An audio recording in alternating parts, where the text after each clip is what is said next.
So from 2016 to 22, I've only done Inside Edge, Dharavi Bank, and now Indian Police Force. So I'm very limited in my choices. This is off limits. Right. My family, मेरे family को touch नहीं करने का. Yeah. My family's off limits. You want to hit me, you want to say whatever you want, you want to spread rumors, which I'm just used to it. I'm thick-skinned now. I don't care anymore. Because I know my truth. I learned because of him how to romance on a budget. Because I got only 500 rupees as pocket money.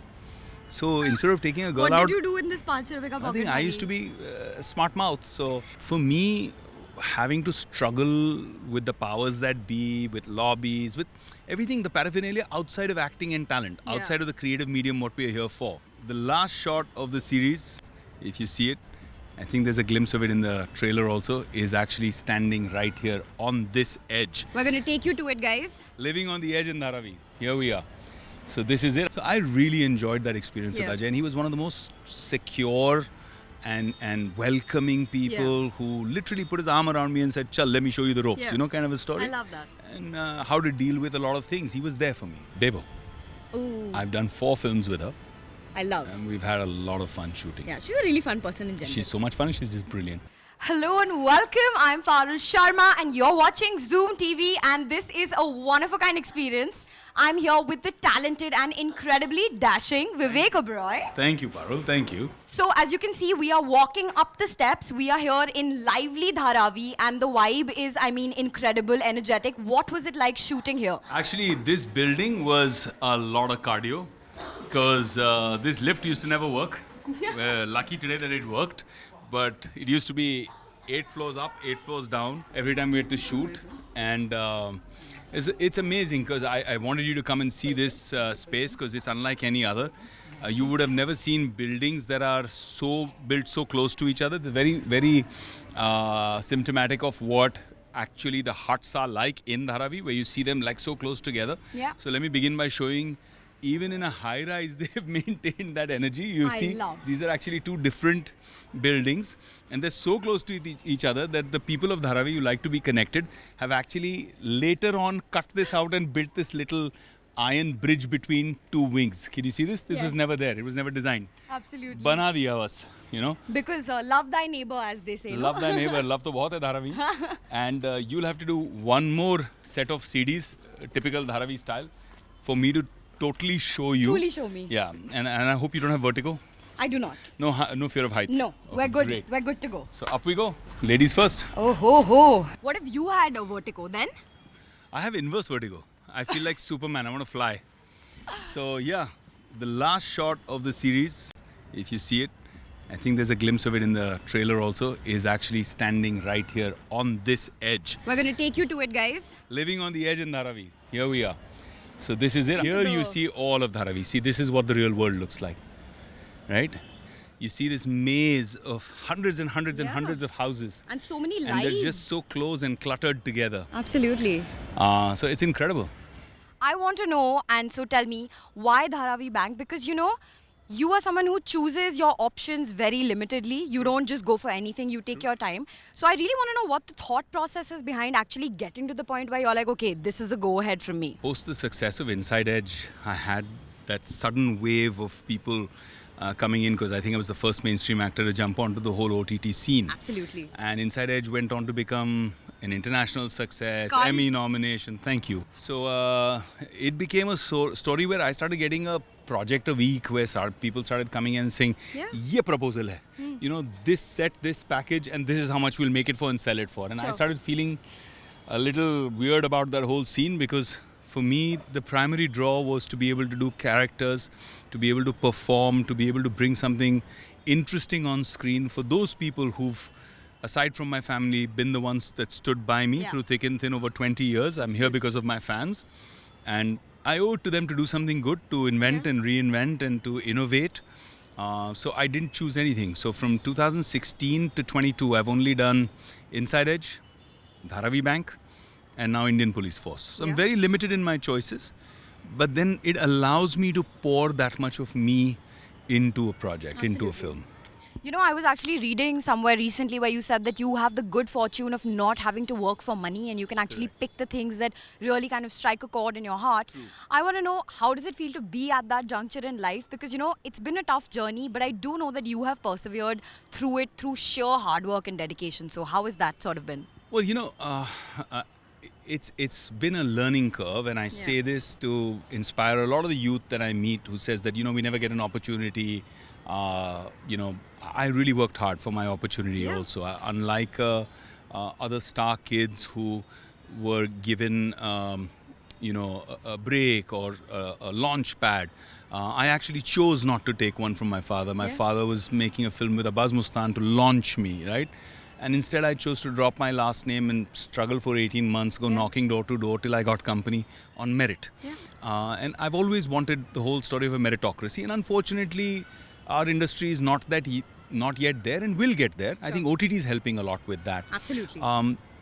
So for me, having to struggle with the powers that be, with lobbies, with everything, the paraphernalia outside of acting and talent, outside of the creative medium, what we are here for.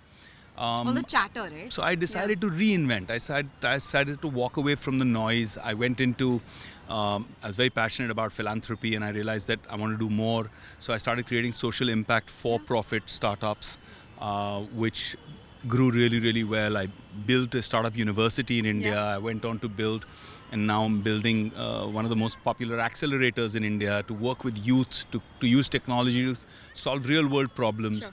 And that pays well, because we work hard. So money is not a driver. What drives me is the art. What drives me is the excitement that a mad guy like Samit Kakkad brings when he comes to me for a breakfast meeting to discuss Dharavi Bank, and that meeting goes on till dinner. And then a day later I'm flying to Dubai, and 2 days later he's in Dubai. And then sticks with me for 3 days in Dubai like a shadow till he convinces me that this is it and I have to say yes. Yeah, I and love it. He pours that kind of passion and commitment to it, and I loved that, I mean, unlike a lot of us from our industry who are very insulated, who don't really feel the earth and meet the people and don't understand the true nature of space. Like when I did company, I went and lived in a slum. Because I knew I'd never done it. I wanted to understand what that would feel like. So I lived for 3 weeks in a slum to become... You don't see that too often though now in today's day and age, where people are kind of going into that and choosing not to take the easy path, Yeah, but that's why you don't see the honesty, right? You don't see the realism, and then you say, oh, why does Kantara do this well? It's because those guys are committed to it. They've gone and understood. So that I felt was missing. And then Samit comes. And literally, if you go, half this Dharavi knows him already. You know what I'm saying? So he's walked every street. He's gone for every recce personally, not sending some assistants and associates. He's gone and understood that world, right? When I did Inside Edge, I spent time with Karan Anshuman, the creator of the show, meeting bookies, asking them how it really happens, because I don't know how it happens. And it was a really serious loss of innocence for a true cricket fan. But I did that process. I went to even Panwaris to ask, how do you take bets? And what are the bhav, they call it. The bhav. They call it, bhav jab khulta hai to khulta kaise hai? And what are the odds, right? How the odds set. So I learned that. Similarly, when I wanted to do Jan Gavaskar, I think I must have spoken to maybe 10 or 15 different cops of that stature, of Joint Commissioner of Police level, different people, retired people who are still serving. We took a lot of inspiration from a lot of them to create this ramrod, tough as nails, mad, Jununi character. I think it's cool because I feel like it's loosely kind of like your journey, and I really appreciate that. Like, I think it's a nice parallel to draw. I never thought that, but now that you mention it, so I think I think people, he's a survivor, like I am. I'd like to believe, and he's fearless no matter what, right? I love that. So he's somebody who decides. But I think what he got better than me in real life, what Jayant understood better than me, I think that comes with age and experience, what I understand now, is just being fearless isn't enough. If you know the system is rigged against you, which it is in Jayant's case, he's smart enough and patient enough to manipulate the system. He's smart enough that as long as the end goal is Satyamev Jayate, whatever lies I have to say along the road, whatever lies I have to say, manipulations I have to play, I'll play the system, but my end goal is real. My end goal is integrity and honesty. You feel like you haven't reached, you didn't learn that manipulative bit. I was too young a kid. I was too straight up and honest. And now when youngsters come to me for opinion and advice, and I do that every time I sit with whoever comes to me and says, this is the trouble I'm having. I'm saying, okay, handle it tactfully. Don't go crazy. Don't go ballistic. Don't allow your anger and your passion to come in the way. So people who are passionate are also impulsive, Parul. 100%. And I think it's a thin line. Yeah. Sunil sir's character says this really like tadakedar line in the trailer. He's like, "Meri family ko touch nahi karne ka." Okay, and now of course we are in an industry which is public scrutiny the whole time. You have kids and you have a family that is in the public eye.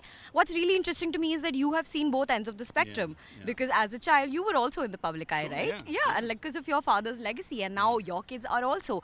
Talk to me a little bit about how both these experiences on both the ends of the spectrum have been over the years. So I think my father is a very wise man, and very early on he decided that my family is not part of the industry, right? So we were very insulated. We weren't really there in many interviews, or there wasn't too many things being written about us. We would barely get to go on sets. In his entire career, in my entire growing years, I must have been on a set maybe 10 or 20 times in the entire life. So he was very clear about that, and he wanted us to stay very real. Like, for example, when I came back from Mayo after my education, and there were 3 cars in the house, 3 drivers in the house, and he just told me, he said, Beta auto, bus, train. Yeah. Go learn. My mom was panicked, and he said, no, he's got to tough it out. He's got to learn. And I learned how to go out there because I didn't even know how to bloody go and buy a train ticket, where to stand, how to board. I was so insulated, right? So he taught me all of that. I learned because of him how to romance on a budget, because I got only 500 rupees as pocket money. So instead of taking a girl out... What did you do in this 500 rupees pocket money? I think I used to be smart mouth. So I would put out a girl and I'd say that I've got the biggest car in college. And she said, yeah, I've got the biggest set of wheels. So she said, show me. And I would say yes. And I would make her stand at the bus stop with me and get on to 232, which was the bus that would go all the way to Warsaw. And you'd see a nice sea view on the side near Yari Road. And I'd be like, here we are, smell the fish in the air. And it would be fun. I mean, even girls found it unique and charming, and then I would take them to the best chai tapris and say, यहाँ का vada pav best है, यहाँ की bhurji amazing है, यहाँ का मतलब sandwich awesome है. So I became a culinary expert of all the Michelin star tapris. Love. Right? They really are actually Michelin they're star. incredible. Sorry. So I lived like that, and then that was Dad's upbringing, and I've tried to bring that into my children, where we try to keep them insulated. I remember when I got married very early on, before I had kids, a media house said something untoward, rumors, and I took them to court, and I was very serious about it. And then when we had a chat with the publishers and the editors who came in for a absolute apology, I said, no, this is off limits. My family, mere family ko touch nahi karne ka. My family is off limits. You want to hit me, you want to say whatever you want, you want to spread rumors, which I'm just used to it. I'm thick-skinned now, I don't care anymore. Because I know my truth. But my family has to be insulated. You never know what affects the psyche of a child, right? So, and they didn't choose this. So you have to be, you have to be careful with that. And they should be free to choose a path here, which is under public scrutiny, or a path outside somewhere which is privacy. Real quick rapid fire right now. And this is, let's just say this is going to be the most unique one I've ever done in my life. Okay, most promising actor from this generation for you? Ranbir Kapoor. Oh, love. Also agree. Who is your 3 a.m. friend from the industry? Like someone you call in times of trouble? From the industry, my dad. Okay. I think there's nothing beyond him. I think from the range of experience to the depth of knowledge and understanding and the honesty of intent with zero personal agenda, who's just there for me. Yeah. And I'm lucky to have him both as my father and my friend. I think your kids will hopefully have the same with you. I hope so. I hope I can live up to it. Big shoes to fill. Big shoes to fill. Best co-star you've ever had till date, and why? Can be male, female, whatever. Oh, so I think I've had the most fun working with Ajay. Yes. Because he was my first co-star. He's always special. And then I ended up doing 5 films with him. All 5 films were successful. Yeah. All 5 films were in different space, different characters, different energies and interactions with each other. So I really enjoyed that experience with Ajay. And he was one of the most secure and welcoming people who literally put his arm around me and said, "Chal, let me show you the ropes," kind of a story. I love that. And how to deal with a lot of things. He was there for me. His movie's out now. It's doing really well. And God bless him. I'm so happy for him. All the success for Ajay Devgan. I love that. Your biggest pet peeve when you're on a set? My biggest pet peeve is people coming late. because I'm a stickler for timing. And what happens is so funny. Like I think because of the boarding school background and all of that, they used to say, "Sir, 9 a.m. call time," and the call sheet would come. बड़े अच्छे से type wipe करके. So I would be sincerely up at whatever time, go to the gym, get to shower, shave, get to work, get into a costume, start reading, doing my mirror work in my vanity van, be prepared for my whole scene, like the entire thing, and then step out and say, okay, 8:45. Go. And I'm seeing people are still chilling, biscuit chai happening on the set. I'm like, what the bloody hell, man? What's going on? So then I started doing this thing to embarrass people. So I started getting ready, putting a chair in the middle of wherever we're shooting, and just sitting there and reading a book. Waiting. Okay, I'm waiting for you now. And then finally I thought, they're embarrassed now. They're saying, okay, let's fix this. They really want. So they come to me and say, sir, we're really sorry about this, and we've got a solution. I was like, what? They gave me a call sheet which said 9 a.m. call time for everybody else and for Vivek Oberoi 10:30. I'm like, this is what you got from it? I think it's a great. This is Indian standard not that time. We'll change and we'll start getting ready and be ready at 9, but this is what you get from it, that you come 90 minutes late. I was like, okay, fine. Fair enough, right? The most bizarre reason you've ever been rejected for a role, like you were like, why? What this? The most bizarre reason that I've been rejected for a role is that, look, we love you for this role. You're amazing, but we've been told that, if we cast you, there'll be trouble for us.